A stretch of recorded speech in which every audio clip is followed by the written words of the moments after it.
भ्रमतीव च मे मनः न च शक्नोम्यवस्थातुं भ्रमतीव च मे मनः निमित्तानि च पश्यामि विपरीतानि केशव। मैं यहाँ अब और अधिक खड़ा रहने में असमर्थ हूँ। मैं अपने को भूल रहा हूँ और मेरा सिर चकरा रहा है। हे कृष्ण, मुझे तो केवल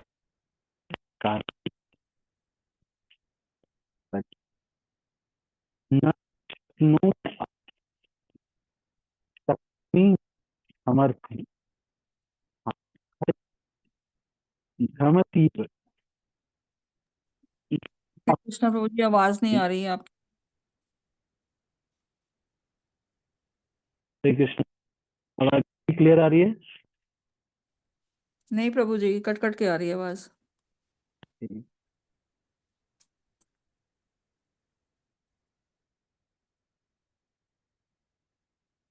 अभी अभी कैसा है? अभी थोड़ा ठीक हुआ?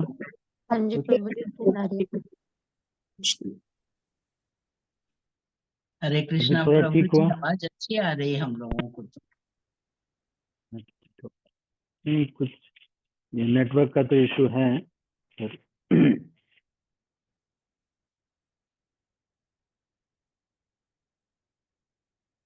ठीक है, तो ध्यान से श्रवण कीजिएगा।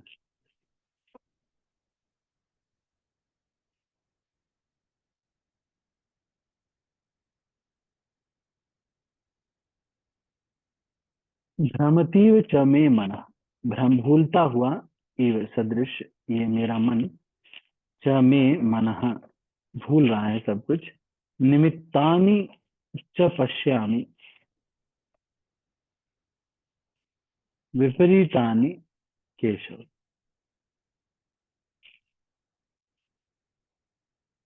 तो मैं ये देख पा रहा हूं कि मैं किस तरह से एक बहुत ही बड़े पाप का कारण बन जाऊंगा। अपने अधैर्य के कारण अर्जुन युद्ध भूमि में खड़ा रहने में असमर्थ था और अपने मन की इस दुर्बलता के कारण आत्मस्मृति हो रही।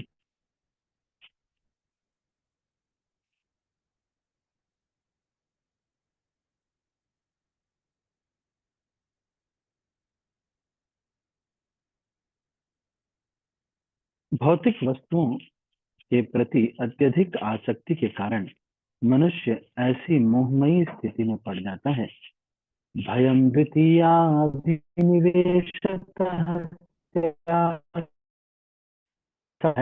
मानसिक असंतुलन उन हरे व्यक्तियों कृष्णा में प्रभु जी, उत्पन्न प्रभु जी होता है आवाज लैग कर रहा है आपका। जो भौतिक परिस्थितियों से ग्रस्त होते हैं। हाँ जी हाँ जी, अब अभी सही है। ठीक है? अब ठीक है? यस प्रभु जी, बीच बीच में कट रही है, मेरे को भी नहीं। अब ठीक है। ऐसा भय तथा मानसिक असंतुलन उन व्यक्तियों में उत्पन्न होता है जो भौतिक परिस्थितियों से ग्रस्त होते हैं। अर्जुन को युद्ध भूमि में केवल दुखदायी पराजय की प्रतीति हो रही थी। वह शत्रु पर विजय पाकर भी दुखी नहीं होगा। निमित्तानि विपरीतानि शब्द महत्वपूर्ण है। जब मनुष्य को अपनी आशाओं में केवल निराशा दिखती है तो वह सोचता है, मैं यहाँ क्यों हूँ। प्रत्येक प्राणी अपने में तथा अपने स्वार्थ में रुचि रखता है, किसी की भी परमात्मा में रुचि नहीं होती। कृष्ण की इच्छा से अर्जुन अपने स्वार्थ के प्रति अज्ञान दिखा रहा है। मनुष्य का वास्तविक स्वार्थ तो विष्णु या कृष्ण में निहित है। बद्धजीव इसे भूल जाता है, इसलिए उसे भौतिक कष्ट उठाने पड़ते हैं। अर्जुन ने सोचा कि उसकी विजय केवल उसके शोक का कारण है। तो आज इस श्लोक में हम ये सीखते हैं कि एक भक्त को किस प्रकार से सोचना चाहिए, किस प्रकार से निर्णय लेना चाहिए। What is the art of decision making in Krishna consciousness. किसी हमको कोई निर्णय लेना है तो कैसे लेना चाहिए। निर्णय लेने का विज्ञान क्या है। कभी कोई डिसीजन लेना है तो कैसे हम लें। कभी कोई डिसीजन अगर आपको लेना है मान लीजिए आप लीडरशिप रोल में है, घर में, परिवार में भी आपको निर्णय लेना पड़ता है। तो निर्णय लेने के लिए यहाँ पर अर्जुन को उस समय तो भूल रहा है। तो हमको क्या क्या करना चाहिए, एक चेकलिस्ट बनानी चाहिए, क्या क्या करना चाहिए।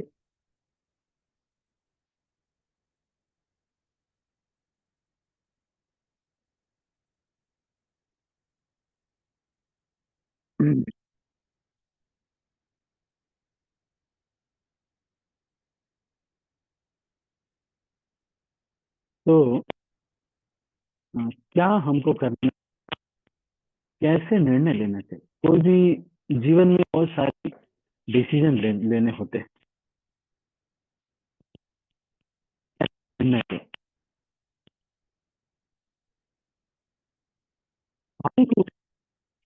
How to take right decision,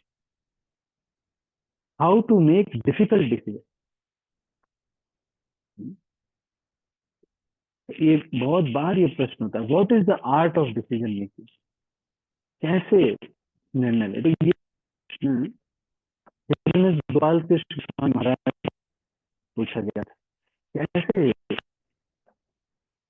decision लेना चाहिए।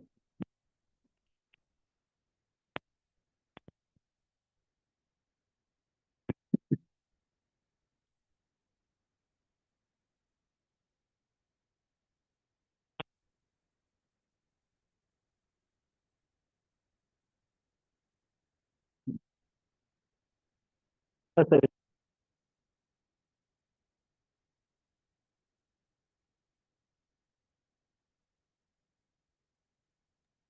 हरे कृष्णा प्रभु जी, आवाज क्लियर नहीं आ रही।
हरे कृष्णा, आवाज नहीं आ रही है।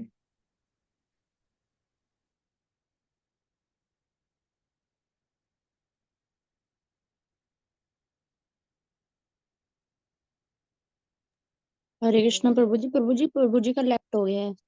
मैंने लेफ्ट कर दिया, शायद नेटवर्क का इशू ज्यादा हो रहा है।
हरे कृष्णा। अभी अभी क्लियर आ रही है आवाज।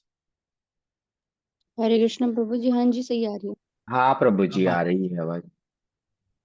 ठीक है। तो मैं ये कह रहा था कि कैसे निर्णय लेना होता है, इसका कुछ सीखना चाहिए हमको, कैसे निर्णय होता है। तो इसको जीवन में कैसे उतारते हैं, मैंने बोला सबसे पहले जो ये बताते हैं इसको 2-3 बार 4 बार सुनना चाहिए। किसी भी चीज को पहला उसका स्टेप है कि श्रवण, उसका मनन होना चाहिए। मनन के लिए हमको बार बार स्मरण होना चाहिए। तो याद नहीं रहेगा तो मनन कैसे करेंगे? तो सबसे पहले इसको कई बार सुनना चाहिए, फिर उस पर हम मनन कर पाएंगे। श्रवण, मनन, निधि ध्यासन, फिर वो अपने जीवन में, निज जीवन में अप्लाई कर पाएंगे। तो तमाल कृष्ण गोस्वामी महाराज ने क्या सिखाया ये डिसीजन लेने के लिए?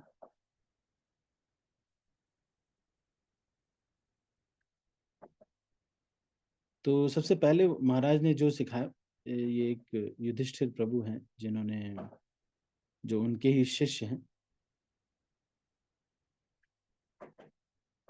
और पीटर बुरवॉश नाम के एक मोटिवेशनल स्पीकर हैं जो कि प्रभुपाद जी को फॉलो करते थे।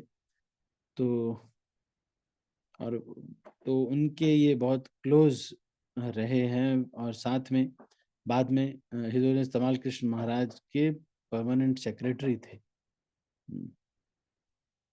तो ये कह रहे हैं ऐसे ही, मतलब ये हो सकता है कि मटेरियल तरीका भी हो सकता है। पहले तो क्या करना चाहिए, select A handful of very trusted confidential mentors, friends, each with different strength or perspectives, and confirm if needed if they could be available to you for advice from time to time. Since all humans love giving their opinions, you can expect a smile and agreement. Identify what is an important decision that warrants the time to consult with others. Measure twice and cut once. Accept the fact that this process will take extra time and energy, knowing that the best decisions are made by thoroughly informed individuals who will help allow you to see Krishna or God working through those individuals. Although many may feel that the initiating Guru should be enough of an opinion, isn't it the responsibility of Guru to train the disciple how to consult with others so that the disciple will be trained in art of decision making when the Guru is not physically available?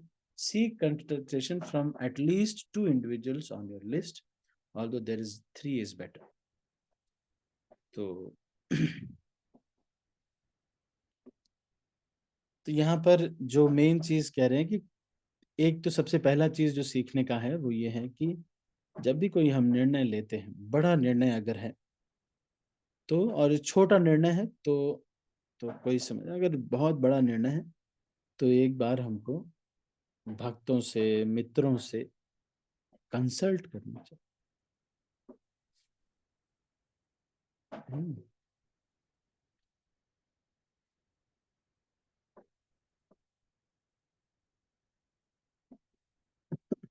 तो यहाँ क्या, ये एक चीज ये consulting का बता रहे युधिष्ठिर प्रभु। तो एक तो वो कह रहे हैं कि उस क्षेत्र के एक्सपर्ट डिवोटीज होने चाहिए, जो उस क्षेत्र के हों, वो एक्सपर्ट हों, वो थोड़ा आपके निर्णय में होने चाहिए। अगर उस क्षेत्र के नहीं है, जैसे कि कोई ऐसा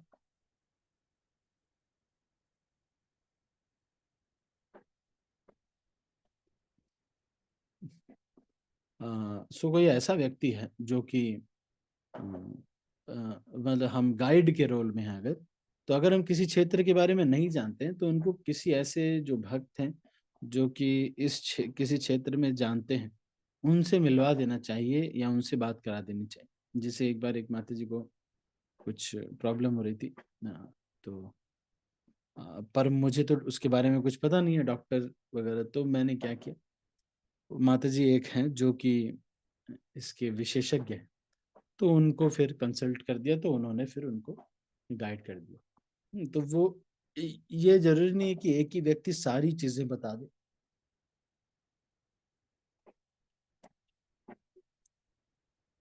तो जब भी डिसीजन लें, एक और चीज बहुत इंपॉर्टेंट है कि टर्न टू कृष्णा एंड शिला प्रभुपाद, और उनको डिसीजन में पार्टनर बनाना चाहिए। भगवान कृष्ण और शिला प्रभुपाद को अपने निर्णयों में पार्टनर बनाना चाहिए, ताकि भगवान से ये बोलना चाहिए कि भगवान हम ये निर्णय ले रहे हैं शिला प्रभुपाद, अगर ये गलत हो तो आप होने नहीं देना, और अगर सही हो तो हम ये आगे लेकर के बढ़ रहे। अब ये देखना चाहिए, थर्ड थिंग, इसलिए सजन्मा कृष्ण प्रभु ये बताते हैं कि निर्णय लेते समय कैसे सोचना चाहिए कि ऐसी परिस्थिति जब किसी भक्त, जो अभी के भक्त हैं या जो बहुत पुराने जो शास्त्रों में कहीं पर अगर ऐसे भक्त के साथ, किसी भक्त के साथ ऐसा सिचुएशन हुआ है, तो उस भक्त ने क्या रिस्पॉन्ड किया, इसीलिए शास्त्रों का अध्ययन किया हुआ व्यक्ति होना चाहिए।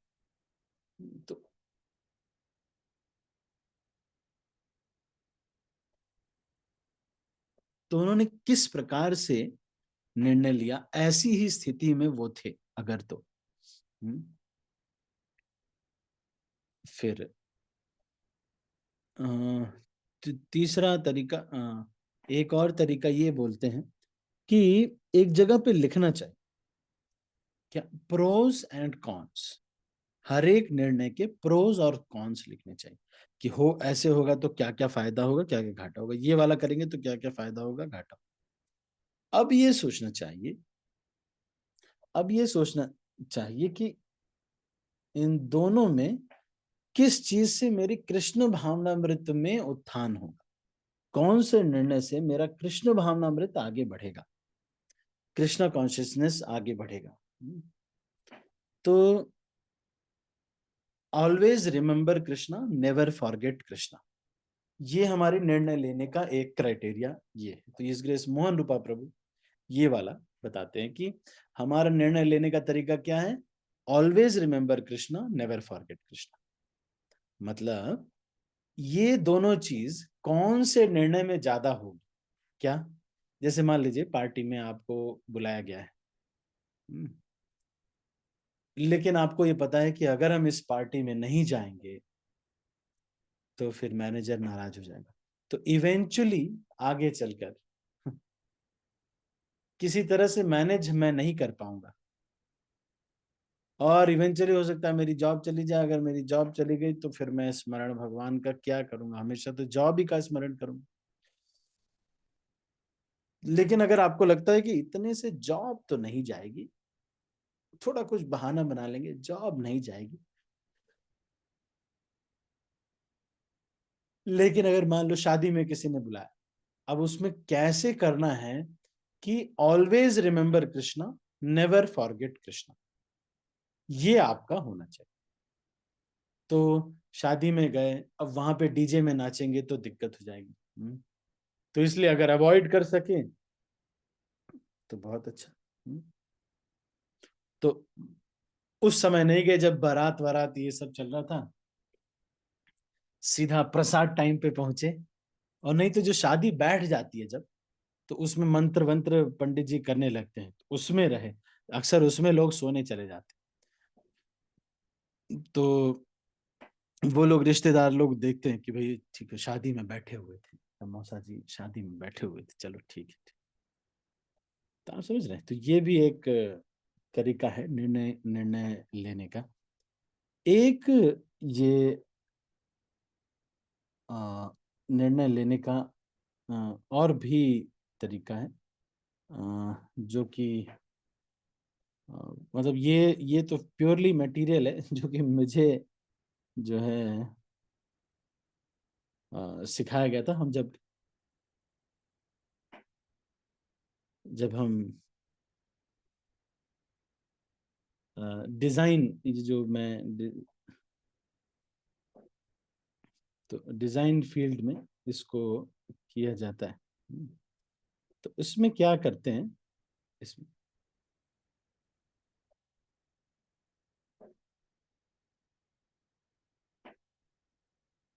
इसमें क्या करते हैं कि इसमें 6 चीजें, जो मेटेरियलिस्टिक डिसीजन मेकिंग है उसमें बोलते 6 चीजें कैसे? सबसे पहला चीज क्या है?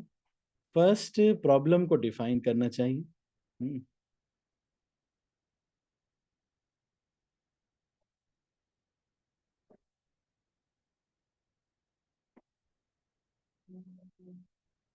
फिर उसके बाद एक एक प्रॉब्लम के कॉजेज पे, किस किस कारण पे जाना चाहिए, किस किस क्षेत्र में देखना चाहिए, मैन, कितने लोग कौन से इन्वॉल्व हैं उसमें, तरीका क्या है, मेथड, और कोई उपकरण, मशीन कोई इन्वॉल्व है, मटेरियल क्या इन्वॉल्व है, या इन्वायरमेंट क्या इन्वॉल्व है, मदर नेचर, और फिर मेजरमेंट, अमाउंट क्या इन्वॉल्व है।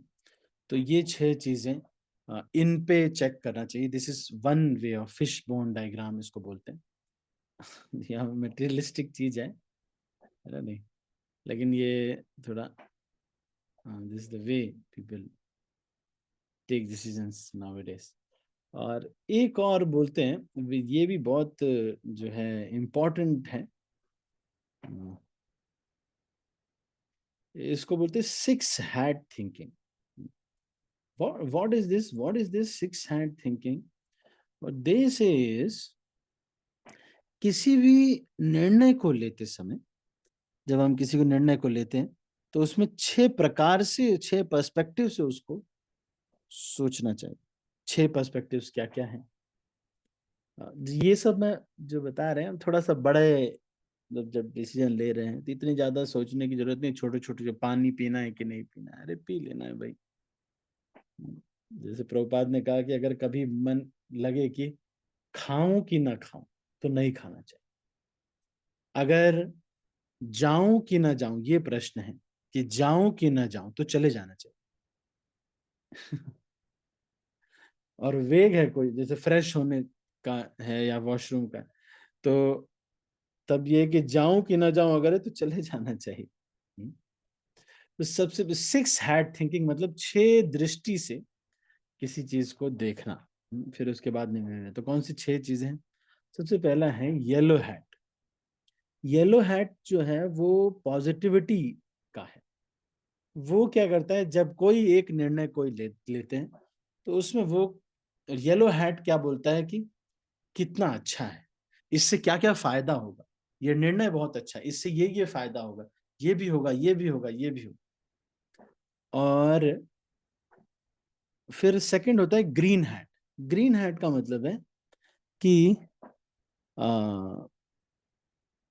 ये छोड़ दो कि क्या बस क्रिएटिव थिंकिंग करना। जैसे मान लीजिए कि आपको निर्णय लेना है कि कोई बच्चा कोचिंग क्लासेस करे कि ना, तो पॉजिटिविटी ये है, क्या सोचना चाहिए? येलो हैट वाला जो सोचेगा, वो सोचेगा कि मान लो इस कोचिंग किया और बढ़िया से एग्जाम आया, सिलेक्शन हो गया, नंबर आए अच्छे, तो कितना अच्छा रहेगा, कर लेना चाहिए, है ना? नहीं, बहुत अच्छा है, खूब अच्छे नंबर आएंगे, वहां सब ऐसे कोचिंग वालों से मिलेगा लड़का, तो उससे भी थोड़ा सा फायदा मिलेगा उसको। सब ऐसे जो कोचिंग कर रहे होंगे उनसे मिलेंगे, थोड़ा संग मिलता है ना कोचिंग में। Green hat thinking, green hat thinking क्या कहता है? क्रिएटिविटी। क्रिएटिविटी का मतलब ये कहता है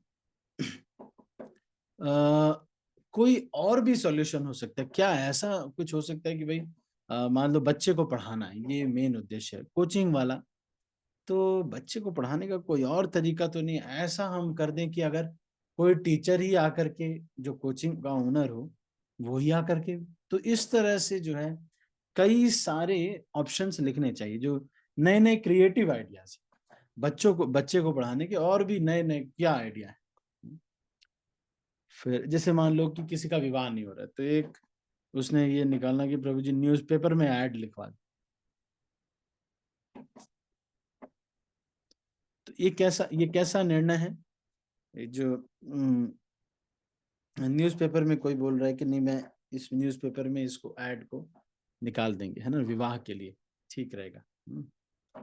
तो ग्रीन हैट थिंकिंग वाला कहेगा ऐसा कुछ हो कि सीधा डायरेक्ट हमारी शादी हो जाए, कुछ किसी को पता न चले। तो green hat thinking will be और नए नए क्रिएटिव आइडियाज प्रॉब्लम को सॉल्व करने के लिए। जैसे बर्तन धोने की प्रॉब्लम है, तो क्या ऐसा हो सकता है कि हम बारिश में ही रख दें और बर्तन अपने आप धुल जाए? This is called to creative an idea, है ना? नहीं, बहुत क्रिएटिव आइडिया। इस तरह से मतलब कुछ सोचना नहीं कि बारिश में कभी रखा जाता है क्या, ऐसे नहीं रखा, गलत नहीं है कुछ भी। नया सोचो, क्या नया तरीका है इसको सॉल्व करने का। Red hat thinking. अब रेड हैट थिंकिंग ये कहता है कि कौन क्या सोचेगा इसके बारे में सोचो। जितने लोग इन्वॉल्व हैं उसमें, सबकी फीलिंग क्या होगी। मान लीजिए कोई डिवोटी हैं, डिवोटी से मैरिज करनी है, लेकिन दोनों अदर कास्ट के, एक ब्राह्मण है एक वैश्य है, या एक बाई बर्थ जो है शूद्र कास्ट के हैं लेकिन हैं भक्ति कर रहे हैं, लेक्चर दे रहे हैं, सब कुछ कर रहे हैं, तो क्या विवाह हो सकता है क्या? तो उसमें फिर ये सोचना पड़ेगा इमोशंस के बारे में, कौन कौन लोग, परिवार वाले अच्छा क्या सोचे, अच्छा ये क्या सोचेंगे, सारा इमोशंस को सोचना चाहिए। How do you feel about this? Use your intuition and gut feelings. Try to see how others might react emotionally. It is the great way to bring emotions into an otherwise rational process. ठीक है, फिर white hat. White hat ये है कि भाई जो data दिया हुआ है वो बहुत ही रैशनल है। व्हाइट हैट का मतलब है उसका डेटा कलेक्ट करो। ये क्या अच्छा कोचिंग से एडमिशन लेनी है, कितने लोगों का सिलेक्शन हुआ है, फैक्ट क्या है इस कोचिंग में। ठीक है, फैक्ट ज्यादातर लोग घर में रह करके सेलेक्ट होते हैं या कैसे सेलेक्ट होते हैं, तो डेटा इस पे फोकस करना। व्हाइट हैट मतलब what is the data around it. Black hat ये कहता है कि डाउन साइड इसका देखना, जो निर्णय ले रहे हैं वर्स्ट केस उसका देखना। अगर मान लो लड़का गया वहां कोचिंग करने के लिए, खाना पीना ठीक मिला नहीं तो मर जाएगा, तो इंजीनियर बनने से पहले मर ही जाए। या ब्लैक हैट थिंकिंग ये कहता है कि नेगेटिव सोच, कि जैसे कोई कहता है भाई आरती कर ले, तो वो कहते आरती इस टाइम पे होती है कोई आरती? अरे आरती होती है 4:30 बजे, ये भी कोई टाइम है आरती करने का? मतलब ये टाइम नहीं है, ये गलत है, उसका डाउन साइड उसका देखना। अरे ये डिसीजन एकदम नेगेटिव, गलत डिसीजन है। ये सब इस तरह से जो है निर्णय लेना। तो इस तरह से तो ये सारी चीजें। फिर एक और भी है कि एक्स्ट्रापोलेट करना मतलब अगर इसी काम को ज्यादा लोग करने लगेंगे तो क्या होगा, जब लोग ज्यादा हो जाएंगे तो क्या होगा, और टाइम पर एक्स्ट्रापोलेट करने का मतलब जब कुछ समय के बाद भी क्या होगा। जैसे मान लीजिए आपने केले खाए, अब केले के छिलके आपने सोचा कि चलो ऐसे दीवार पे रख देते हैं, क्या होगा। लेकिन मान लो दीवार पे रखे, कोई चिड़िया आई, उसने गिरा दिया, नीचे आया, लोगों के पैर पड़ा और वो फिसल के गिर गया। या फिर आप मोबाइल ले करके आप जा रहे हैं कि लेक्चर सुनते सुनते हम वॉशरूम में जाएं। वॉशरूम में गए लेक्चर सुनते सुनते, लेकिन आप निर्णय लिया, सही निर्णय नहीं लिया, वॉशरूम में जा रहे हैं, तो कुछ भी हो सकता है। तो मोबाइल अगर खराब हो गया,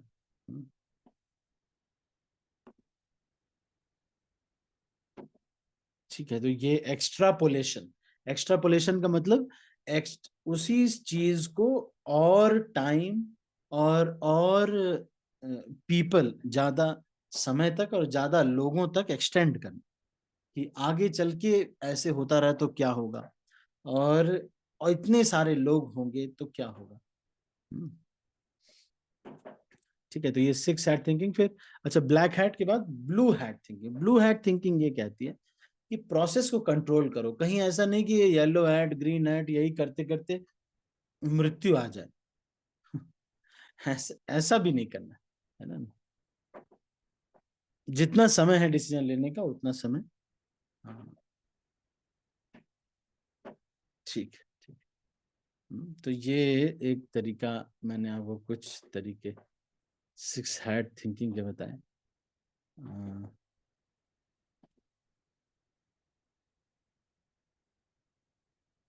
ठीक है, तो ये सिक्स हैड थिंकिंग थोड़ा बहुत ये डिसीजन मेकिंग के ऊपर हमने चर्चा किया। और तो अर्जुन के पास ये स्थिति आई है, तो उसको हम थोड़ा सा देख रहे थे। अभी वे revisiting how to make decisions, है ना, इसके ऊपर हम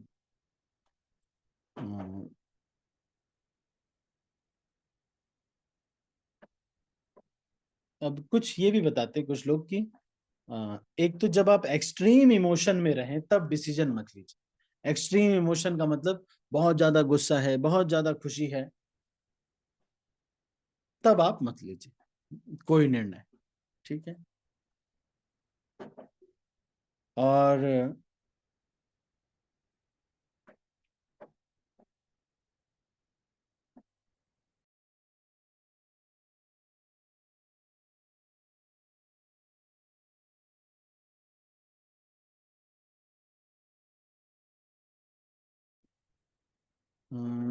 किसी ऊंचे गोल के लिए निर्णय लीजिए।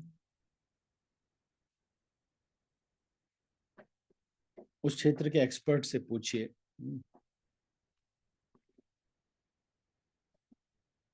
और क्या बता रहे हैं?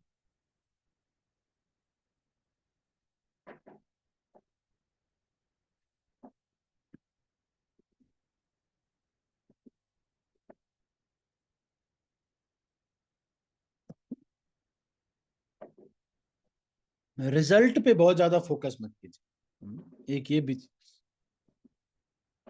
बहुत ज्यादा रिजल्ट पे बहुत ज्यादा फोकस होने पर फिर जैसे कोई लड़का है, वो सोचता है कि मेरी विवाह होना चाहिए, वो रिजल्ट पे ही फोकस कर रहा है। वो क्या रिजल्ट पे फोकस करता है?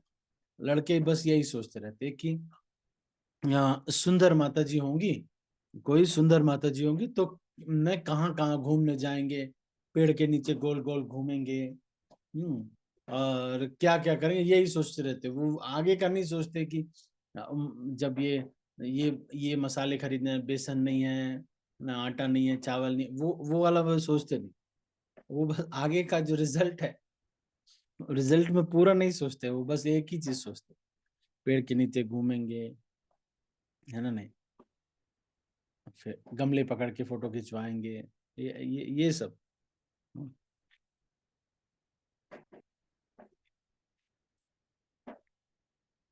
फिर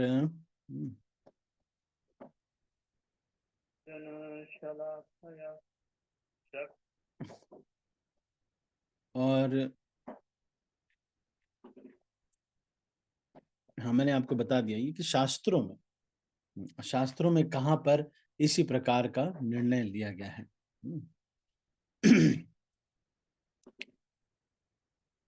और भगवान से प्रार्थना करना, ये भी एक बहुत इंपॉर्टेंट चीज है।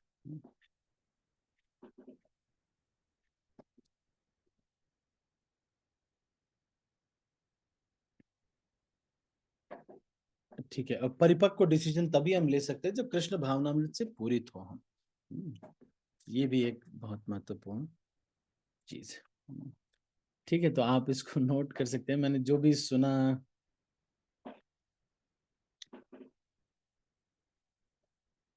अच्छा, ये हिज होलीनेस स्वयं भगवान केशव स्वामी महाराज ये क्या बताते हैं? सबसे एक ये बता रहे हैं कि एक तो ये कि जो निर्णय है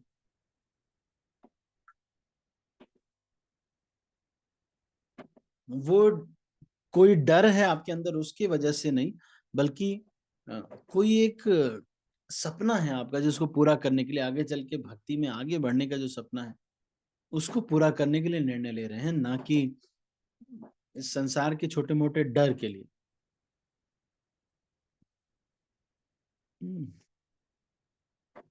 तो सेकंड थिंग स्वयं भगवान केशव स्वामी महाराज बता रहे हैं कि अभी जो लोग केवल लोगों को प्रसन्न करने के लिए, लोगों को प्रसन्न करने के लिए नहीं, जब उनकी सेवा के लिए, तो निर्णय लेने का एक तरीका ये भी है कि how best can I serve genuinely, है ना, जेन्युइन सर्विस। ये नहीं कि उनको प्रश्न, जैसे बच्चों के लिए आप निर्णय ले रहे हैं, बच्चों को क्या खुशी होगी, ये खुशी होगी कि बच्चे सोते रहें, कोई मंगल आरती में न जाए। लेकिन वास्तव में खुशी कैसे होती है, वास्तव में क्या है, how best can I serve, this is one way of taking decisions. फिर उसके बाद कह रहे थर्डली, इम्पल्स और इंट्यूशन से डिसीजन नहीं लेना चाहिए।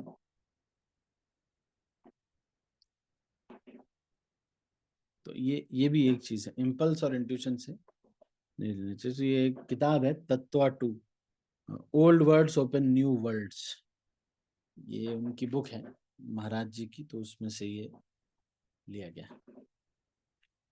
ठीक है, तो मैंने कुछ बताया आपको निर्णय लेने के तरीके, क्या क्या तरीके हो सकते हैं। ये ग्रुप में आ जाएगा, कोई भक्त इसको आप ग्रुप में डाल सकते हैं, जिसने लिखा है वो फोटो खींच के डाल दीजिए। और ठीक है, अभी हम इसको यहीं पर क्लोज करते हैं। आप सभी का बहुत बहुत धन्यवाद। यदि किसी के मन में कोई प्रश्न है तो मैं सबके हाथ नीचे कर रहा हूँ। यदि किसी के मन में कोई प्रश्न है या फिर कोई टीका टिप्पणी है तो कैसे? शिखा माता जी। हरे कृष्णा प्रभु जी।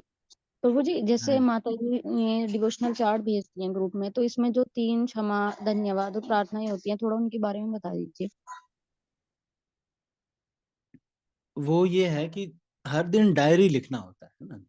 मैं इसको मुझे याद दिलाना बेटा, मैं ना एक आपको डायरी राइटिंग का एक सेशन लूंगा, हाउ टू मेंटेन डायरी, है ना। नहीं, जैसे कि एक कृतज्ञता की डायरी हो, या फिर ये जो डेली डायरी मेंटेन करना, या फिर डिवोटी डायरी मेंटेन करना, ऐसा। तो उसमें डायरी मेंटेनेंस में ये एक चीज होती है। क्या होता है कि हम ये सोचते हैं कि भगवान को थैंक यू बोलना कि क्या क्या चीजें अच्छी हो रही, फिर सॉरी बोलना कि क्या क्या मैं गड़बड़ कर रही हूँ। जैसे देखो, कई बार हम गड़बड़ करते हैं, लेकिन इल्जाम किसी और पे आ जाता है, लेकिन हमको पता होता है कि हमने भी गड़बड़ किया है। तो किसी को नहीं बोले तो कम से कम भगवान को तो बोल दे। तो ये लेटर टू गॉड है, कृष्ण को लेटर है कि भगवान ये गड़बड़ हो रहा है मेरे से। फिर क्या, प्रेयर्स, कुछ चीजें हम नहीं संभाल पाए, कुछ चीजें गलती कर दी, कुछ चीजें भगवान ने अच्छी कर दी, लेकिन कुछ चीजें नहीं संभाल पाए, तो प्रार्थना करना चाहिए, हे भगवान मेरे पिताजी की का जो ये पैसा फंसा हुआ है वहां पे वो निकल जाए, अगर आपकी इच्छा हो तो इस तरह से प्रार्थना भी कर सकते हैं। ठीक है शिखा बेटा। शिखा ठीक है बेटा। हाँ जी प्रभु जी, हाँ जी, हाँ जी प्रभु जी। हरे हरे कृष्णा प्रभु जी, शाश्वत दंडवत प्रणाम प्रभु जी। प्रणाम। क्षमा और इसका प्रभु जी मैंने थोड़ा सा दूसरे वे में लिया था इसको। जनरली हमारी हमारे शेड्यूल में या हमारी लाइफ में जो लोग आते जाते हैं और उनके साथ में कभी कुछ इस टाइप का होता है जिससे हमें बाद में गिल्टी फील होती है, तो हम उनसे तुरंत क्षमा या इस टाइप से करते हैं, या इसको अपन ने करके देखा तो इसका थोड़ा सा बैड इम्पैक्ट ये आया प्रभु जी के, वो लोग उसको टेकन ग्रांट ले लिए कि भाई ये गलती करता है फिर क्षमा मांगता है कर। हाँ, तो ये क्षमा इस तरह से, अगर फिर ये है कि प्रयास भी करना पड़ेगा ना उसको सही करने का। अगर सही नहीं करेंगे तो क्षमा मांगने की वैल्यू भी नहीं रह जाएगी। तो फिर क्या करना चाहिए कि उस तरह से क्षमा मांगनी चाहिए, बोलना चाहिए कि मैं ट्राई करता हूँ, फिर से ट्राई करता हूँ, अगेन आई विल ट्राई। और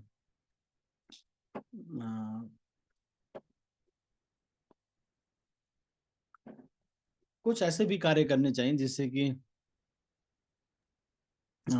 ये भी सोचना चाहिए, कभी कभी कुछ चीजें नहीं भी संभाली जाएंगी, प्रार्थना करना चाहिए। कुछ चीजें स्वभाव के हो जाती है ना, तो वो फिर नहीं जाती हैं, तो उससे भगवान से प्रार्थना करके और लिख लिख करके, उस रिएक्शन को लिख लिख करके, बार बार मनन करके उसको फिर, हाँ, हम जैसे बार बार हमने छोटी सी गलती पे बहुत ज्यादा डांटते हैं लोग, तो उस किसका वो है, किसका कारण क्या है? वो कारण है माला नहीं कर रहे ध्यान पूर्वक, और भक्ति के कार्य जो है ध्यान पूर्वक नहीं कर रहे, तो दिल खाली खाली रहता है, और ये खाली दिल को भरने के लिए काम वासना आती है।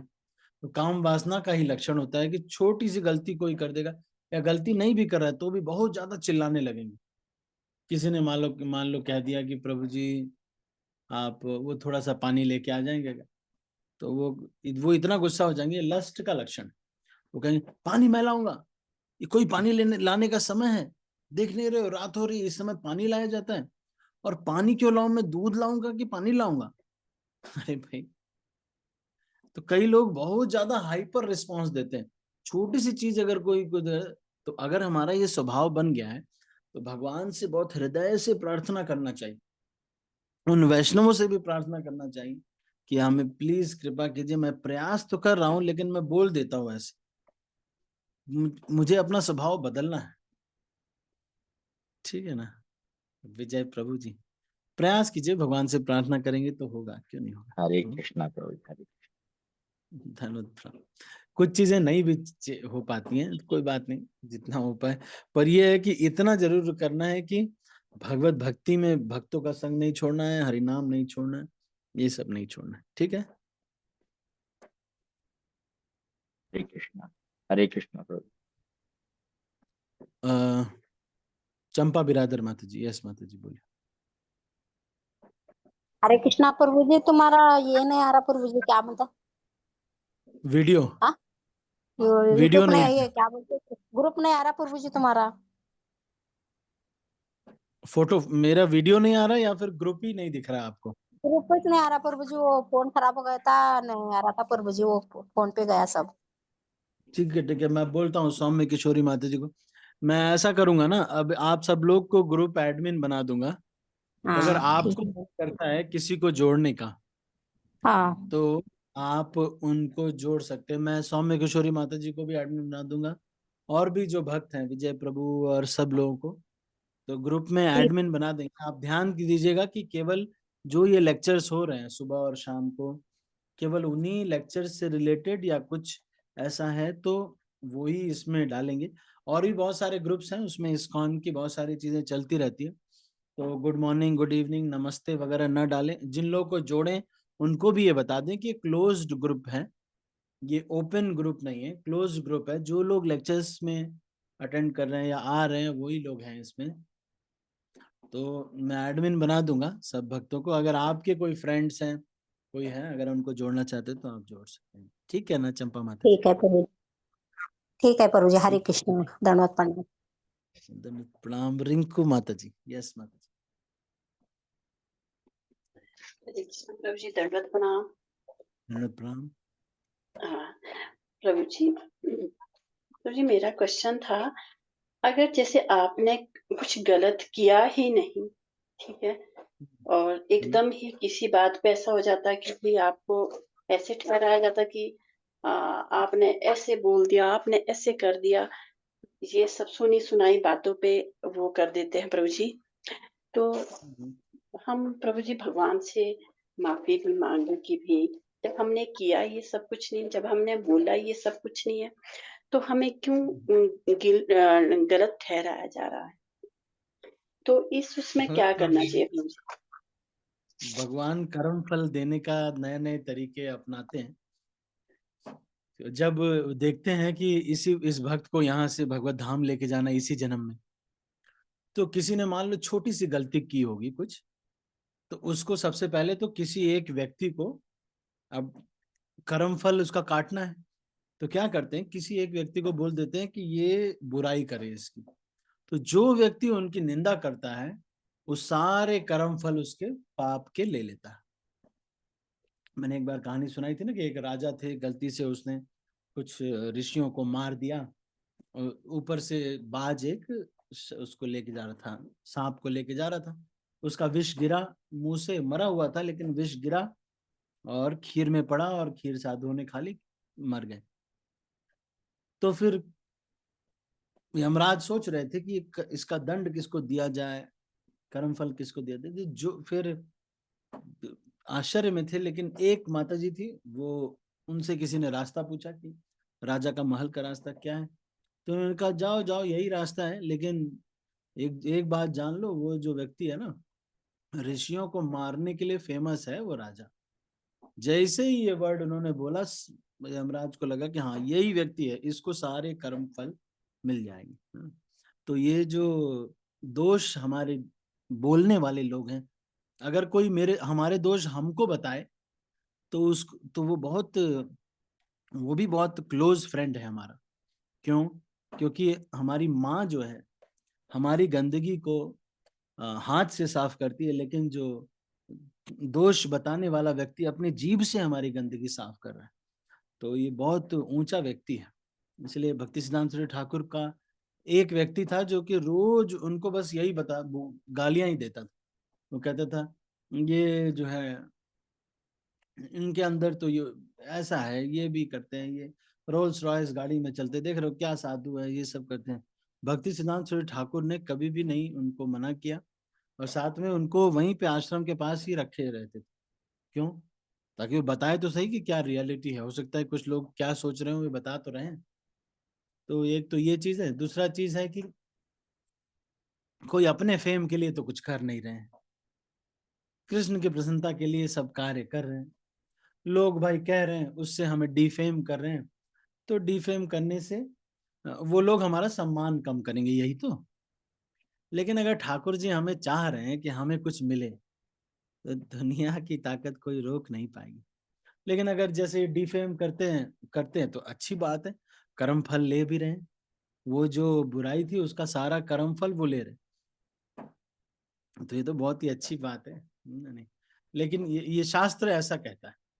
लेकिन फिर भी अगर आपको ऐसा लगता है कि सच में इससे हमारा प्रचार सेवा इत्यादि प्रभावित हो रही, तो जो जो लोगों ऐसा कुछ है, तो हम फिर उसको हृदय से व्यक्त कर देना चाहिए, कॉन्फिडेंशियली बता देना चाहिए कि ऐसे ऐसे है, ये है, और ये जो है ऐसे बोल रहे हैं, आप इनका बुरा नहीं माना, ये थोड़ा इनसिक्योर हैं, इस वजह से ऐसे कर रहे हैं, ऐसे बता देना चाहिए।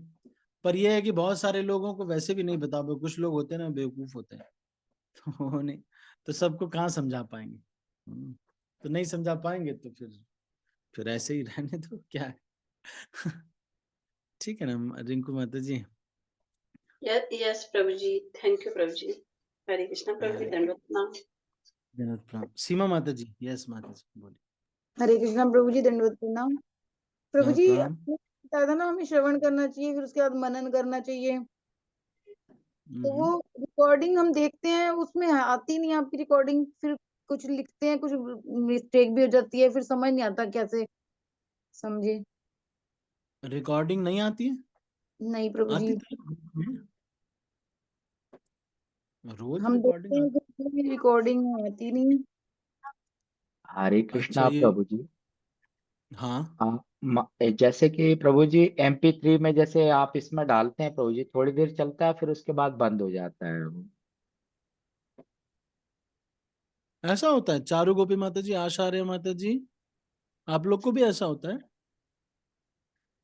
ग्रुप में जब आप लेक्चर सुनते हैं तो इज इट दैट हरे कृष्ण प्रभु जी, उनकी सेटिंग में कुछ गड़बड़ होगा। आप लेक्चर सुन पाते हैं? हाँ सुन पाते हैं, उनकी सेटिंग में कुछ गड़बड़ होगा। हाँ अच्छा प्रभु जी, एक YouTube चैनल भी है ना, हाँ प्रभु सनातन जी। गौरचंद प्रभु जी लेक्चर्स, YouTube हाँ चैनल है, उसमें हर दिन अपडेट कर देते हैं ये लेक्चर्स को ना, ओके प्रभु जी। तो वो आप सब्सक्राइब कर लेंगे तो उसमें भी आ जाता है। हाँ